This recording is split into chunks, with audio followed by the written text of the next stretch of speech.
Whether this is your first year teaching or you've been in the classroom for many years, odds are you thought this was what your classroom would be.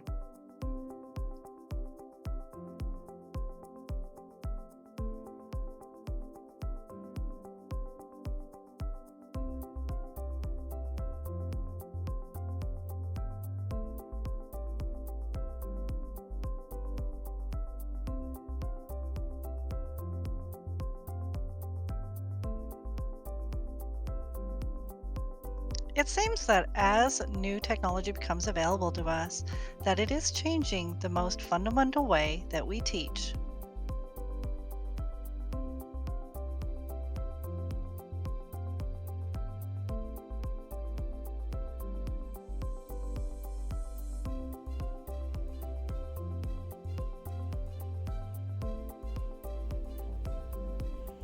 Remember, that's the one we changed. Remember, you didn't change it? Did you change Blended it? learning Okay, so includes there's small D group and instruction, D responsive digital teaching, and hands-on experiences which emphasize and promote collaboration and critical thinking. In the classroom, students and teachers together use qualitative and quantitative data analysis to make instructional decisions about pace, place, and path. What we find? BC. So what's the formula for finding the arc?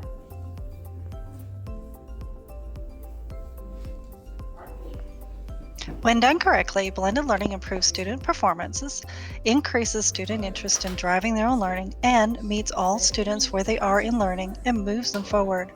For some, the same lesson will mean advanced conceptual development, and for others, it may mean filling in learning gaps in order to bridge Okay, so them. 2 pi r or pi d. Okay, so let's do that. We know our radius is what? What's our radius? 102 times 2. So 102 times 2. Jenny Schneider, and I'm going to kind of talk to you about what blended learning looks like in my classroom and the difference between before I started doing blended learning to now. So when I first started teaching, this is my 4th year, I definitely was the teacher who was like, okay, it's got to be a whole group, and then right after we have to do a practice worksheet. And I would pull small groups every now and then, and I would work with my kids one-on-one. But what I noticed is that during that whole group instruction, I had the attention of probably, if I was lucky, about 50 to 60% of the kids. And then those other kids kind of just were looking around and they were lost right at the beginning, but there was no way to continue on challenging those kids who got the lesson, but then also slowing it down for those kids who didn't have the lesson. However, blended learning is not just another tool in your teacher toolbox that you can pull up periodically. Instructional tools in your teacher toolbox, such as Socratic circles or digital breakouts, can be pulled out and then put back. Instead, blended learning is a teaching ideology which centers around the philosophy that students want to drive their own learning, that learning should be personalized and be based on individual needs, and that learning should encompass multimodality and be relevant to individual student goals and interests. If you find yourself adopting this ideology, then you will realize that the whole group instruction fails to meet the needs of students in the most fundamental way. And then divided.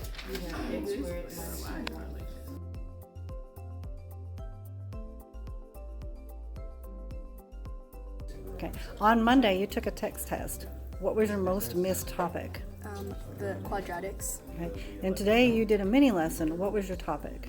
Quadratics. And your independent practice, what was your Was topic? also quadratics. And your desmos that you're working on today, what was your topic? Quadratics. Do you think that was done on purpose? Yes, ma'am. What is everybody else working on in the different groups? They're also doing absolute value and linear systems And why do you think they're doing those topics? because I think they struggled on those specific topics. So now we're working on what our weaknesses are instead of wasting time on things we already know. And do you think the other groups are finding it beneficial? Yes, ma'am. Okay. So everybody in your group that you're working with right now, what is their weakness? I would think quadratics. Do you think that you're getting help from each other is helpful for you building your understanding? Interactions.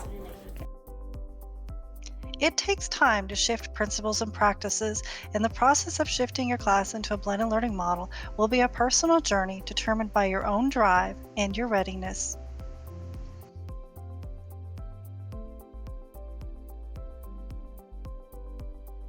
I'm sitting with Zulia, and she is an Algebra 1 teacher at Cy Springs. How long have you been teaching for, Zulia? About a year and a half.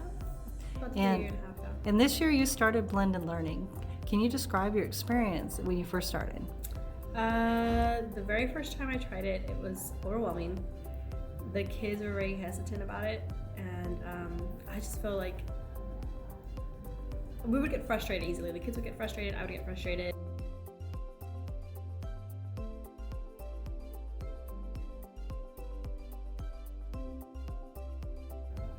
Okay, so tell me what's changed from your first experience with blended learning to now. It's gone a little bit more smoothly. The kids are more comfortable with it, and the kids that were very hesitant in the beginning are starting to participate. I get a lot more participation in the mini lesson, and for me that's the biggest part, because a lot of the kids that were hesitant in the beginning or just in whole group instruction, they have that opportunity to get the day's lesson and me be on top of them so they can understand the topic. So it's gone a lot more smoothly, I want to say. There's still some things that I could probably fix, but it's better now than it was the first time that I did it. As teachers adopt blended learning, their whole dynamics within the classroom will change.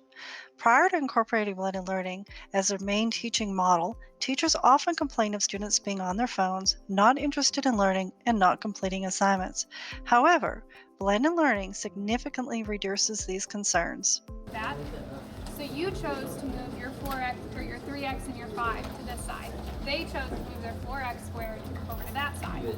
However, look at your roots and look at their roots. They're the same, right? So the only thing that changed is that theirs is opening down and yours is opening up, but it's not. Blended learning creates an amazing learning experience. I hope you enjoy your journey this year.